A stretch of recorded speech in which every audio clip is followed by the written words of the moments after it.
शादी आती है तो क्या कहती है बहन, भैया पैसे तो मैं खुद लाऊंगी अपने पसंद के कपड़े। बुरा मत मानना, जैसे आपकी बेटी है वो मेरी भी बेटी है, आपकी बहन मेरी बहन है। किसी को जलील करना मकसद नहीं है, मामला सिर्फ इतना है मेरी तकरीर तबे यार को बेचैन करती है, सबब क्या है वही कहता हूं जो दिल पर गुजरती है। बेशक मेरे सामने ज्यादातर नौजवान बैठे और मैं ये सोचता हूं अगर जवान मजबूत हो गए ना तो कसम खुदा की मुआशरा मजबूत हो जाएगा। और मुझे खुशी है ये जलसा जितने लोगों ने कराया है सारे कड़ियल जवान है, इसमें कोई भी पुरानी सोच वाला नहीं, नए खून नए जज्बात वाले लोग हैं। और उम्मीद है इंशाअल्लाह एक इनकलाब आना है जी, बेशक एक इनकलाब आना है और हमारे मुआशरे को साफ सुथरा होकर के लोगों के सामने आना है। नौजवानों वादा करो हम अपने मुआशरे को बेहतर करेंगे, बोलो इंशाअल्लाह। इंशाअल्लाह जोर से इंशाअल्लाह। अभी आप सारे नहीं बोल रहे, बोलो इंशाअल्लाह। गलतियां हमने क्या की, बहुत गौर से सुनो। हमारी बहन बेटियां हमसे कहती है भैया तेरी शादी है कपड़े अपने पसंद के लाऊंगा, हम लाड प्यार में पर्स निकाल के या बैंक का कार्ड निकाल के दे देते हैं, ले जा लेके आ। जब वो लाई तो हमने कुछ नहीं देखा, जब उसने आके पहने तो फिर गैरत आ रही थी, लाने के बाद पहने, लेकिन हमें नहीं, देखने वालों को गैरत आई। कसम खा के बताओ, शादी ब्याह तुम भी अटेंड करते हो, मैरिज हॉलों में जाते हो, जब तुम शादी वाले फंक्शन में जाते हो कितनी बेटियों के सर पे दुपट्टा नजर आता है, ये तुम फैसले करो, मैं नहीं कहूंगा। हम लोग तो जाते ही नहीं मैरिज हॉलों में, इसलिए कि अगर दावत मिल भी जाए तो वहां खाने का इंतजाम नहीं, सारे गधों की तरह खाया करते हैं। हाँ? एक मौलवी को खाने के लिए जगह तक नहीं मिलती, लोग कहते हैं बड़ा महंगा मैरिज हॉल है, बड़ा महंगा किया है। तो यार कुर्सियां आलीशान होनी चाहिए थी, लेकिन हाथ में प्लेटें। एक को मैंने देखा, हद होती है, उसने इतनी प्लेट भर ली कि दोनों हाथों से पकड़ रहा था। अब चक्कर में था खाए कैसे और रखे।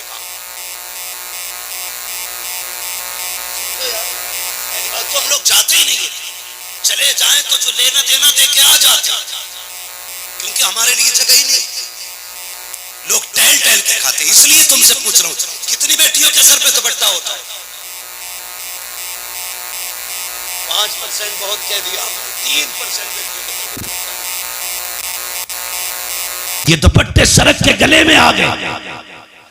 और वहीं पे फिर हुक्म होता है नौजवान दूल्हा की तरफ से कि सारी एक एक मेहमान की वीडियो बननी चाहिए। उसी मेहमान में किसी के घर की बेटी भी खड़ी है, किसी के घर की बहन भी खड़ी है, किसी की बीवी भी आई खड़ी है, बिना दुपट्टे के सबकी वीडियो बन रही है। लोग दूल्हा को कम देखा करते हैं, उन तमाशों को ज्यादा देखा करते हैं। कहीं कहीं पे अगर लड़कियां खड़ी होती हैं, ये वीडियो बनाने वाले, शादियों में औरतों का तमाशा बनाने वाले इतने बेगैरत होते हैं। जिन बेटियों के सर पे दुपट्टे नहीं होते उनके चेहरों को जूम करके कैमरे में लिया जाता है, रोक रोक के वीडियो बनाई जाती है, फिर कहा जाता है फलां की शादी की वीडियो मुझे भी देना, फलां की शादी की वीडियो मुझे भी देना। किसकी वीडियो है? मेरे भाई की शादी की है। नहीं, कितनी बेगैरती का लिबादा ओढ़ा है। तेरी बेटी की जब वीडियो नौजवान रात को बिस्तर पर लेट के देखता है और तुझे तो पता भी नहीं है कहां रोक के वीडियो देखी जाती है, कहां जूम किया जाता है, कहां चली गई तेरी गैरत। और तेरी नजरों को मुस्तफा ने हया के पहरे दिए थे, तेरे वजूद को बहन की इज्जत का रखवाला बनाया था। तुझे मुस्तफा ने इस्लाम की वो पावर दी थी कि अपनी तो अपनी पराये बेटियों की इज्जत का रखवाला था तू।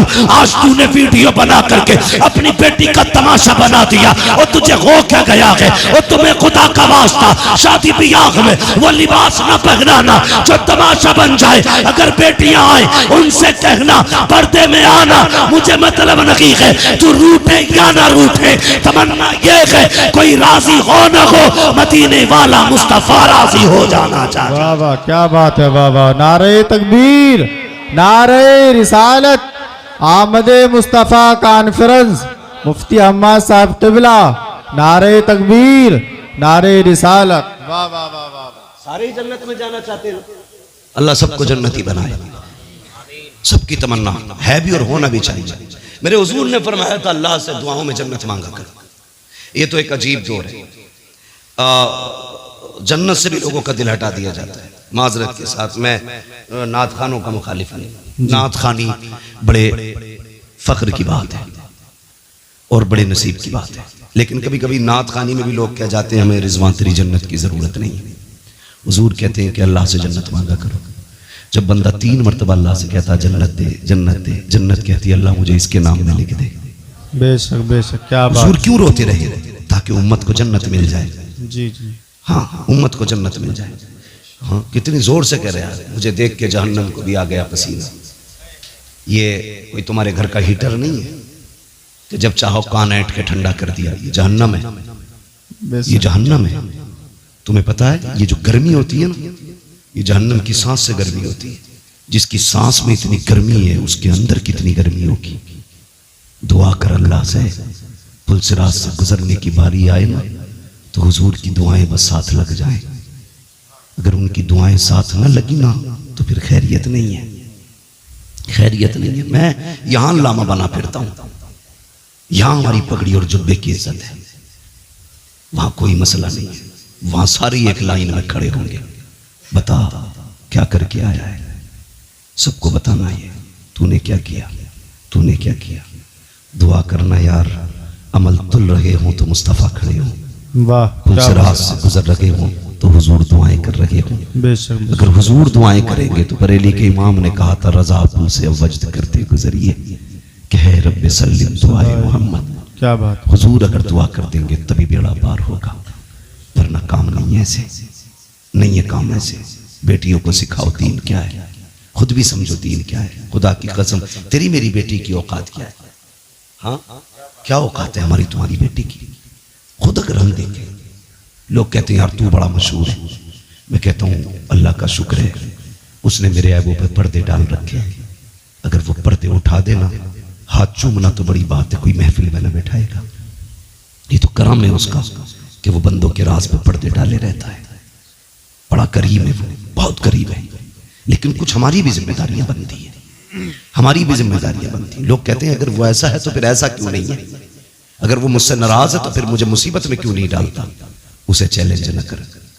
अगर वो जिद पे आ जाए ना, 1 सेकंड नहीं लगेगा, पूरी दुनिया को सजदे में गिरा देगा, पूरी दुनिया को। बड़ी बात नहीं करता, सिर्फ ऑक्सीजन बंद कर देना अल्लाह, सिर्फ ऑक्सीजन, तो पूरी दुनिया सजदे में होगी। जी बेश। बाकी तो बहुत चीजें। अंधे से पूछ आंखें क्या होती है, कभी अपाहिज से पूछ हाथ पैर क्या होते हैं, गूंगे से पूछ जबान क्या है, बहरे से पूछ कान कितनी बड़ी दौलत है। जिसे रब ने ये दिया है, खुदा की कसम वो बहुत अमीर है, बहुत अमीर है। कभी इन नेमतों पर शुक्रिया अदा किया करो उसका, इन नेमतों पर शुक्रिया अदा किया करो। हम तो ये सोचते हैं ये हमारा हक था, ये कान हमारा हक है, ये नाक हमारी हक है हमारा, ये पैर हमारे हक है। नहीं, मालिक है वो जिसकी चाहे टांगे तोड़ दे, जिसको चाहे हवाओं में उड़ाए, वो मुख्तार है, उसकी हुकूमत में किसी का दखल नहीं है, जो चाहे फैसले करे। हाँ, अल्लाह से डरना चाहिए, डरना चाहिए। लोग कहते मेरी बेटी है तुझे क्या हुआ? हमें कोई फर्क नहीं पड़ता, किसी की भाग जाए या रह जाए। डर इस बात का कयामत में सैयदा के सामने किस मुंह से जाओगे, सिर्फ इस बात का डर। ये कुर्ता जुब्बे पजामे कपड़ों वाले लोग जानते हो क्यों, ये क्यों चीखते हैं? क्या फायदा इसका? तुम्हारी बेटी अगर जींस में है इनका क्या नुकसान है? तुम्हारी बेटी अगर दुपट्टे में आ गई इनका क्या फायदा है? ये सिर्फ इसलिए मेहनत करते हैं, अगर तुम और तुम्हारी बेटी जन्नत में चली गई तो हमारा क्या जाएगा? हम तो बस वो बताना चाहते हैं जो हुजूर ने कहा है। जी बेश। तुम्हारी मेरी बेटी की औकात क्या है? खुदा की कसम कायनात में अली की बेटी जैसी लाके दिखाओ। वाह वाह वाह वाह, क्या बात। आज कोई अली की बेटी जैसी बेटी लाके दिखाओ। बेशक बेश। हाँ, करबला की पूरी तारीख पढ़ डालिए। 13 मुहर्रम से चलने वाला काफिला 27 रमजान को मदीना शरीफ पहुंचा, लेकिन तारीख की किसी लाइन में नहीं मिलता कि सैयदा ज़ैनब को किसी ने बेपर्दा देखा। बताओ ना मुझे, क्या तेरी बेटी का स्टेटस क्या है? प्रधान की बेटी है, बस जमींदार की बेटी है। ज़ैनब का स्टेटस ये है, उसका बाप वलियों का इमाम है, उसका भाई शहीदों का इमाम है, उसका नाना सारे नबियों का इमाम है। बेशक बेशक, क्या बात है। वाह वाह वाह। ज़ैनब का स्टेटस, तेरी बेटी का स्टेटस क्या है? सोच तो सही। जिसको खुदा ने इतनी खानदानी इज्जत बख्शी हो, भाई शहीदों का इमाम, माँ जन्नती औरतों की सरदार, बाप वलियों का इमाम, नाना नबियों का इमाम, घराना कायनात का इमाम, बेशक बेशक बेशक वो पावर वाली 13 मुहर्रम से 27 रमजान तक कैदी बनकर रही, किसी ने बेपर्दा नहीं देखी। तेरी बेटी ने 13 साल उम्र क्या गुजारी, 10 मुहर्रम को तेरी बेटी ने मेले के नाम पे, मुहर्रम के नाम पे दुपट्टा उतार दिया। सोचो हम किधर जा रहे हैं, किधर जा रहे हैं। अगर पर्दे की बात आ जाए तो लोगों को चिढ़ हो जाती है कि ये बरेलवी नहीं है, कहा क्योंकि हमारी बेटी को मुहर्रम से रोक रहा। कितना गलत तोड़ मरोड़ के बाद बयान कर दी जाती है। हम तुम्हारी बेटी को शरीयत की हद बता रहे हैं, हम अपनी बेटियों को शरीयत की हुदूद सिखा रहे हैं। हम बताना चाहते हैं तेरी इज्जत मेले बाजारों में नहीं है, तेरी इज्जत रब ने घर की 4 दीवारी में रखी। बेशक बेशक सिखाते बेटियों को, खुदा की कसम सुने बहुत गौर से, किसी की भी बेटी, मेरी बेटी है तेरी बेटी, बाजार में जाए या मेले में जाए, कितने कंधे गैर महरम के लगते, खुद बताइए। या सारे बायजीद बुस्तामी खड़े बाजार में, या जाने वाली राबिया बसरिया के सब, नहीं, ना कोई बायजीद बुस्तामी है, ना कोई राबिया बसरिया है। एक बाजार से निकलो 10 लोगों से कांधा टकराता है और कोई फर्क तक नहीं पड़ता। सुन, यजीद के दरबार में अली की बेटियां खड़ी थी। मैं बता रहा हूं तुम्हें इस्लाम क्या है। यजीद के दरबार में हुसैन की बेटियां खड़ी। हाँ, सुबह पहुंची यजीद के दरबार में और वो नशे में था शराब के। दरबानों ने कहा सुन, अली की बेटियां आई हैं। उसने कहा खड़ा रहने दो, खुदा की कसम तेरी बेटी 1 घंटा राशन के लाइन में लग जाए तो प्रधान पे बिगड़ जाता है, आधार की लाइन पे लग जाए कानून पे बिगड़ जाता है, पानी की लाइन पे लग जाए तो तुम समाज के उसूल पे बिगड़ जाते हो। गुस्सा नहीं आया, अली की बेटी सुबह से शाम तक यजीद के दरबार में खड़ी रही। ओ खुदा की कसम, शाम का वक्त आया था, सैयदा ज़ैनब ने कहा था ज़ैनुल आबिदीन का जी फूफी कब पता तो करो भाई बेटा, कब तक खड़े रहना है। पता चला जब तक यजीद नहीं आ जाता मामला खत्म नहीं होगा। शाम के वक्त में कुत्ता आया, आने के बाद तख्त पे बैठा, उसने सब पे निगाह डाली। खुदा की कसम, कैदी जरूर थे, बेगैरत कोई ना था। सबके चेहरों पे कपड़े पड़े थे, सबके चेहरों पे पर्दे थे। का उठाओ इनके चेहरों के पर्दे, मैं देखना चाहता हूँ। हजरत ज़ैनब की चीख निकली, का फिजा आज हमारी इज्जत की रखवाली करना, हमारे हाथ बंधे हैं, पैरों में बेड़ियां हैं। तुमने हमारे दरवाजे पर जितने दिन नमक खाया है अब वो हलाल करने का दिन है। हजरत फिजा ने तलवार संभाली, आगे आके कहा था बेगैरत जबान को लगाम दे, अगर अली की बेटी से चादर सरक गई इस दरबार में किसी के कंधे के ऊपर कोई सर नहीं रह सकता है। वाह वाह, क्या बात है, नारे तकबीर। क्या पता गैरत किसे कहते, क्या बात है, बेशक बेशक। तू क्या जाने इज्जत क्या है। तू तो बेटी को नंगा करने में कहता मेरी बेटी फैशन के दौर पे है। तुझे क्या पता हया क्या है। बेशक खुदा की कसम, तारीख गवाह है। कहने लगा चलो अच्छा नाम ही बता दो, ये पर्दे वाली कौन है। हजरत फिजा ने कहा ज़ैनब फिक्र न करना, जिंदगी लौटा देंगे, तेरी आवाज को भी बेपर्दा नहीं होने देंगे, तेरी आवाज को भी बेपर्दा नहीं होने देंगे। हजरत फिजा से उसने कहा कौन है। कहा ये अली की ज़ैनब है, अली की ज़ैनब है। मुझे खुद बताओ यार, अगर आपकी बस्ती में आला हजरत की कोई बेटी आ जाए क्या करोगे तुम। खुदा की कसम, उनके कदमों में तुम सोने का फर्श बिछाओगे। जी जी, कि आला हजरत के घर की बेटी आई है। फिर सोचो उनके घर तो अली की बेटी खड़ी थी, होना तो ये चाहिए था नाम सुन के गर्दनें झुक जाती, मगर उन्हें अपने कुत्तेपन का पूरा इजहार किया। कहा ये ज़ैनब है। अच्छा जानते हो। फिर उसने निकाह घुमाई, सबसे छोटे वजूद पे निकाह पड़ी। मैं बात बड़ी करने लगा हूं, तेरी 18 साल की बेटी को दुपट्टा रखना नहीं आया, अली की 7 साल की सकीना को देख। अल्लाह, यजीद के दरबार में सकीना के सर पे दुपट्टा था, उसने कहा ये छोटी सी बच्ची कौन है जिसके पर्दे का आलम यह है कि इसका चेहरा तक नहीं खुला है, जरा इसका बताओ नाम क्या है। हजरत फिजा बोलने लगी। उसने कहा तू चुप कर, मुझे इस बच्ची से पूछना है इसका नाम क्या है। उसने कहा बच्ची तू बता तेरा नाम क्या है। 3 मरतबा आवाज दी, कोई जवाब नहीं आया। उसने कहा बड़ी घमंडी बच्ची है, ये बोलती क्यों नहीं। इमाम ज़ैनुल आबिदीन ने कहा था ओ कुत्ते तू नहीं जानता इसके गले में जो रस्सी पड़ी है बंदा इतना टाइट है कि गले की आवाज नहीं निकल रही है। अगर इसी की मुंह से सुनना चाहता है इसके गले की रस्सी ढीली कर। यजीद के कहने पर एक सिपाही आगे बढ़ा, हजरत सकीना के गले की रस्सी ढीली करने के लिए जैसी करीब आया, गले पे हाथ लगाना चाहता था, तोड़ के ज़ैनब के कदमों से निपटी। वो वहां गया, वहां से हटी, ज़ैनुल आबिदीन के कदमों में लिपट गई। यजीद ने कहा था ये कैसी बच्ची है, गले की रस्सी क्यों नहीं खोलने देती।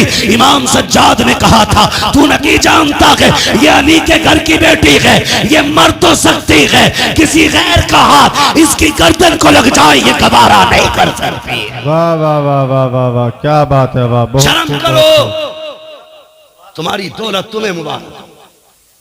ऐसी दौलत में आग लगे जो बेटियों को नंगा कर दे। अगर मुस्तफा वाले हो गरीबी में जिंदगी गुजार देना, कभी बेटियों के सर से दुपट्टा ना उतरने देना, बेटियों के सर से दुपट्टा ना उतरने देना। शादी हो, ब्याह हो, खुशी का मैटर है ये अपनी जगह, लेकिन खुशी का मतलब ये तो नहीं है कि बेटियां नंगी हो जाएं, भाई बेगैरत बना तमाशा देखता रहे। मेरी गुजारिश है आपसे, समाज को बेहतर करो, शादियों को पाकीज़ा बनाओ, गुनाहों का मरकज नहीं, तबाहकारी का अड्डा नहीं, बदमाशी का ठिकाना नहीं। शादियों को पाकीज़ा बनाओ ताकि निकाह की बरकतें अल्लाह बस्ती पे जाहिर फरमाए। समझ रहे ना मेरी बात। नौजवानों ये कदम आपको उठाना पड़ेगा। कमेटी जो जलसे की है, मेरी तो इससे गुजारिश है सिर्फ जलसे की कमेटी ना बनना, बेटियों की तहफ्फुज़े इस्मत की कमेटी भी आपको बनना है। ये आप अहद करो, हमने सिर्फ जलसा नहीं कराना है, हमें हुजूर की उम्मत की बेटियों की इज्जत की हिफाजत भी करनी है। सिर्फ यही नहीं कि सिर्फ जलसा करा लिया और 364 दिन सोते रहे, फिर एक दिन आएगा जलसा कराएंगे। अच्छी बात है, जलसों से अच्छे मैसेजेस जाते हैं, ये जज्बा बेदार होना चाहिए हमारी कौम में। लेकिन कमेटी वालों से गुजारिश है, जिस तरह आपने आज पैसा इकट्ठा करके ये एक जलसा किया ना, कम से कम ऐसे ही पैसा इकट्ठा करके साल में किसी गरीब एक बेटी की भी निकाह का और शादी का इंतजाम आप करना। और कोशिश ये करना जिस बेटी का कोई सहारा नहीं होगा उस बेटी का ये हुजूर की उम्मत के जवान सहारा बनेंगे। बेशक बेशक बेशक करेंगे इंशाअल्लाह। इंशाअल्लाह। कमेटी वालों अल्लाह आपको सलामत रखे, आपको जज़ाए खैर दे।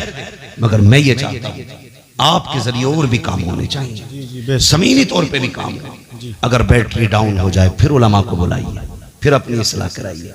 ये सोच के जलसों में कोई ना आए मौज लेके आनी है। क्या करना है मौज का? सच बताऊं, ये चमक दमक, ये आवाजों के जोर, ये सीनों के दम कब तक है? जब तक अल्लाह चाहता है। वो नहीं चाहेगा ये सारे खत्म हो जाएंगे। ये कमाल, ये हुनर हम माँ के पेट से लेके नहीं आए, ये सब अल्लाह की अता करदा चीजें हैं। जब तक वो चाह रहा है बोल रहे हैं, जिस दिन वो गला बंद कर देगा कोई माई कलाम नहीं बुलवा सकता है, कोई नहीं बुलवा सकता है। लोग कहते हैं जी हम तो बतेरा समझाते। भाई मुझे खुशी हुई, कुछ लोगों से मिला हूं मैं इस बस्ती के, कुछ लोगों से मिला हूं, सबसे भी नहीं मिला हूं, लेकिन मैं जितनों से मिला हूं मैंने बहुत अच्छा पाया है, बहुत अच्छा पाया है। अगर सारे लोग इतने अच्छे तो उम्मीद करता हूं इस गांव में कुछ बुरा नहीं होगा जी। लेकिन मैं ये भी जानता हूं हर जगह अच्छे ही लोग नहीं होते, कुछ बुरे भी होते, और हर जगह बुरे ही नहीं होते, कुछ अच्छे भी होते। अच्छे लोगों से कहूंगा बुरों की परवाह ना करना, बुरे लोगों से कहूंगा दूसरों के पीछे न पड़ना, अपने गिरबान में भी झांकना, फिर फैसला करना तुम्हें क्या करना है, फिर फैसला करना तुम्हें क्या करना है। अल्लाह करे हमारी बस्तियां ऐसी मोहब्बत और प्यार की हवाएं बस्तियों में चले कि हर मुसलमान दूसरे मुसलमान के हक के लिए खड़ा होना चाहिए।